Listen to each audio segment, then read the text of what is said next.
ውድ የኢትዮጵያ ኤሌክትሪክ አገልግሎት ደንበኞች እቤቱ ያለው ቆጣሪ ምን አይነት ነው? መካኒካል ወይስ ዲጂታል? የመካኒካል ቆጣሪ ማለት የዚህ አይነት ቆጣሪ ነው። የሚለየው ውስጥ ላይ በሚሽከረከረው ዲስክ አማካኝነት ነው። ይህ ደግሞ የዲጂታል ቆጣሪ ነው።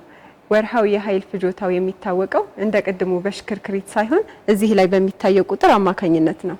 ቤቱ ያለው ቆጣሪ ይህ አይነት የመካኒካል ቆጣሪ ከሆነ የኃይል ፍጆታ የሚያነበው ዲስኩ ሲንሸራሸር ወይንም ከግራ ወደ ቀኝ ሲዞር ነው። ሲበላሽ የሚያሳየው ባህሪ አንደኛ ማንኛውንም አይነት የኤሌክትሪክ እቃዎችን በምትጠቀሙ ሰዓት ዲስኩ ከመደበኛው በተለየ ፍጥነት ይሽከረከራል ወይንም እጅግ ይዘገያል።